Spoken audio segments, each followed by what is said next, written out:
Let's go to our second topic for today, which is, I'll talk about in a show of decisiveness to stem the spread of COVID-19. The federal government has commenced enforcement of the vaccine mandate for civil servants in the country. So as the 1st of December deadline given by the federal government lapsed on Wednesday, officials of the Nigerian Police and Nigeria Security and Civil Defense Corps prevented unvaccinated civil servants from accessing their offices at the Federal Secretariat, Abuja. This is coming amidst apprehension over 3 confirmed cases of the new Omicron variant of COVID-19 in the country. Well, this is Nigeria. Let me start with you, Tunde Abaton. This is Nigeria, where a lot of skeptics are out there. At first, we have issue of drumming it into people's ear that COVID-19 is real. Others will say no. But we are still in the midst of this. Now we are having Omicron, and the federal government insists you must get vaccinated. Where are we? Well, I think we have to get something straight, that whoever, irrespective of whoever is in government, we have to respect when government issue a particular directive that will guarantee and save our life. I don't know why Nigerians are like this. Yes, if they ask you to come and get identity card or international passport or voter's card, you may not do that. But when it concerns something that concerns your life, why must you be begged to do that particular thing? Until last week, officers from grade level 01 to 10 were at home at the Federal Capital Territory. They were not allowed asked to come to work. So they have enough time to be vaccinated. But why must it take the federal government a sanction for somebody who has been at home for probably 6 months to get a simple vaccine that the whole process is not more than 30 minutes if you are in a queue? And with a lot of health facilities that we have in Abuja, why must it take the government to start sanctioning before civil servants, people that understand between left and right, to get them to do what is needed, what is necessary? After all, when you are hospitalized, you are not going to arrest the president. So I think I am surprised that it is even civil servants that are the culprit in this particular thing, people that have been asked to stay at home. Because it's only grade level 12 and above that were going to work in Abuja. So probably in the last 6 months, most of them have been at home. You have no excuse not to be vaccinated. And unfortunately, in the midst of getting Nigerians vaccinated, another variant that is probably even more deadlier than the first 2 variants has emerged again. Today, Canada is considering, they have even made up their mind that travelers from Nigeria will not be allowed into Canada again because of the new variant of the COVID that's more deadly. So I think the government should even go a step forward.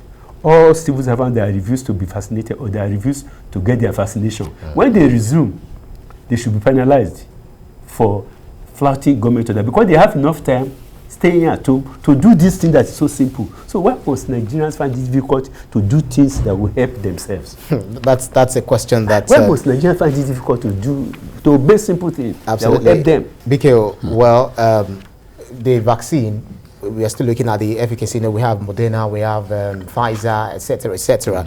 Now they're saying that Omicron is likely to defy, the genomics of vaccine, the other vaccines that we have around. It's just like catch-22. Yes, that is what they have observed, that Omicron, from the test conducted, will most likely overpower the vaccine.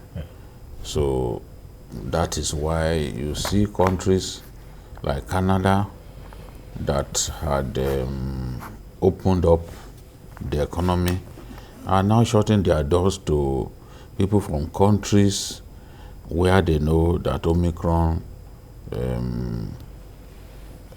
is present.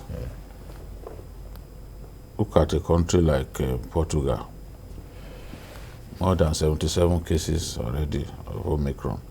Who would be excited to fling its doors open for such a country? So because it is more aggressive than the previous strains of COVID-19, because its transmission is faster, and because of the extreme headache that it subjects victims to, naturally the world is apprehensive. More so when scientists have now discovered that the vaccines are not likely to stop it. So what do we then do? Countries must then take steps to ensure that they stay ahead of this virus. Nigeria came up with all kinds of biosafety measures, but our people are the problem. Is this same Nigerians who will come into our country, through the airports and will refuse to subject themselves to any form of quarantine? Whereas when you go to other countries, you must do it. Nigerians came here in December. They came from Europe and America. Some of them were going to nightclubs, and then they got arrested and they were screaming. Over there, when there is curfew, there's curfew. Up to now, the curfew subsists. But people still move around in the dead of night like there's no curfew. We have no regard for constituted authority. We treat our laws like those laws do not exist. But when we're in other parts of the world, we do not try to do some of the nonsense that we do. But who are those people that have been brought to book, to justice, when it comes to people entering into the country, getting fake vaccination cards, and even non-Nigerians, foreigners who are coming into the country, are also defying all the protocols? Well, the governor of Lagos State was screaming the other day that, look, the rate at which people are bypassing the safety protocols put in place was alarming. Some of them bribed their way to get the PCR test, evidence of PCR test, when in fact they didn't go through any test. Some of them drop fake phone numbers, fake names, so that you can't trace them.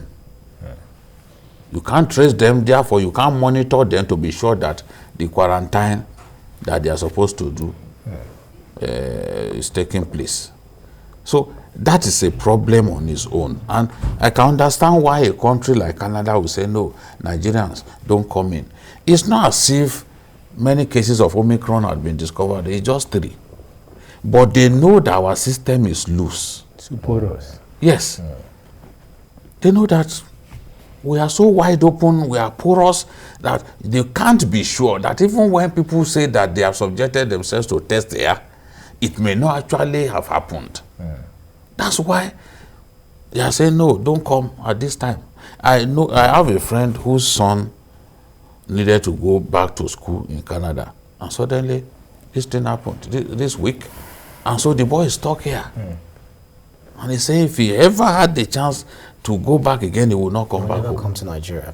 So this is the thing. If government says go ahead and take this vaccine, it's for everyone's good. No matter how busy you are, you've got to find the time to do it. Right. For your own good. Because no one knows. You know how many big people, how many prominent people we've lost to this COVID-19? Even when some people are living in denial that, it does not exist. Do you know how many people we've lost? Prominent people that you and I can relate with. But if it's for your own good, right, forget the rumors that we are hearing and the lies. They put a bulb to somebody's shoulder, and then light comes out. When we don't have enough electricity to generate for Nigerians. Why don't we just, instead of even constructing the Mambila hydropower plant, converting bring all of those mobile power plant. Yes, let them be moving around and generate electricity. The trust issues, among Nigerians is one thing. Nigerians don't trust themselves, let alone trusting the federal government. Now, this is where religious leaders, come in. I have some family members who are saying, I will never take this thing. Last week, I got a call from one of them that I'm getting my second dose. I said, oh, wow, because the person works, in a government agency. So what role do you think the religious leaders should play in ensuring that this is not 666? It's about you saving your lives. Well, I think in response to that, any religious leader who is what he's calling will never ask people not to take that vaccine. And I have never seen any of them coming out publicly to ask the followers not to that vaccine. Because even it's especially stated, the Bible even is so clear about it, that anybody that is ill, call the elders of the church. If you are not okay, go back and go and see the doctor. So if the church leaders are asking even Luke in the Bible was a physician. So if the church leaders are asking their people not to do it, the body will be on the church. So, and I'm very sure that 80% of church leaders prefer to spend their money on welfare than spending money on treating people that are ill. So I think, like you said, the onus is that Nigerians should love themselves. Anybody who loves himself will not subject his own care, his own health, his own circumstance to another person to determine. When you fall sick, yes, you can say health is free, but who bears the burden first? It is you. If anything happens to you before it gets to government, it will affect you, affect your wife, affect your children, affect your family. So why can't people love themselves first? Let people, if you love yourself, you will not entrust your health and some other things to other people to determine for you. Because by the time you are quarantined, by the time you are restricted to a particular place, you have no control over your life. But in a situation where someone will analyze with you that, for you, that we've not recorded up to 30,000 deaths in this country compared to Western countries where they have 300,000. Must we wait to have an epidemic before? No, some will say our climate is, is COVID compliant. Well, it is not reasonable. Nobody has ever come out to prove that scientifically. It has never been proved scientifically. What of all those people of means that have died, the billionaires who have died in this country, who have all the money, all what it takes to get the best attention, and yes, they die. So does it mean that they don't know what they are doing? My own concern also is that even these people are endangering those who take the safety protocols lightly. They are endangering the lives of other people. Just a moment. We have John from Warri who is trying to contribute to the program. John, the ball is in your court. All right. Good evening, Babajide and Co. Good evening. Good evening. Yes, my condolences to the Wires family. I want to appreciate Babajide and the rest of journalists Hangout. We thank God for your life. Let me just contribution on the issue of vaccination. I think let's go two ways. The government and the church. I don't think anyone wants to die. I equally think the government is relaxing too early. We need to convince people that the vaccine is safe. The government needs to launch campaign and convince people that the vaccine is safe, because a lot of people are skeptical. Now let me shock you. Some of our families from US, from Canada, they are even the ones calling us at home, don't take, because they are saying, I don't know what is really going on. I'm also in the ministry. The truth is that the vaccine is safe. Although there could be some things we don't understand, but the vaccine is safe. So the government should come out and make sure they convince people. And then for the part of the church should be able to make people understand that Christianity has nothing to do with genetic traits. Anyone who knows Christ personally. And so it has nothing to do with CCC. CCC has nothing to do with with the vaccine. So the pastors should also make their members to know that. All right, John. John, thank you. Your point is made. Thank you very kindly for your contribution. BKO, before we go to the next topic, so what would you have to say? Because a lot of people really need to get vaccinated. I know you've got vaccinated. I got vaccinated. Even when I got vaccinated, people are saying, hey, you've taken that thing. I said, look at me, I'm fine, I'm okay. I got my second dose about 6 months ago. 6 months ago. That's it. When I got my first dose, I'm yet to get the second dose. When I got that first dose, people told me, look, you are going to fall sick. And I felt okay, like nothing at that point. It was the next day that I felt a little headache, and that was it. So I want to encourage people to get vaccinated. I know now that having been stopped from accessing their offices, because when government issued this directive, although I would normally prefer that you do not enforce it, that you employ persuasion, even community health activists, they always advise that you don't make it compulsory. Just appeal to people, you know, let the enlightenment be sustained to the point that more and more people will be interested. They know the value of it and all that. But a situation in which government said you will not be allowed to access public buildings from December 1, and they said this thing a long time ago. People felt, look, well, they are not going to enforce it. They just ignored the direction. Now, you can't enter your offices. You can't enter your offices. One wing of the Federal Civil Service in Abuja had this thing enforced. That's the office of the head of civil service. Who knows where they are going next? It could be the office of the Secretary of the Government of the Federation and other prominent people. So, another prominent... and I think it's in the best interest of the people to take it, because at a point, it might come with monetary implications that you have to pay before you get a job. Isn't that possible? I don't know. In any case, we are relying. We've only been able to do just about 6 million, get about 6 million people vaccinated.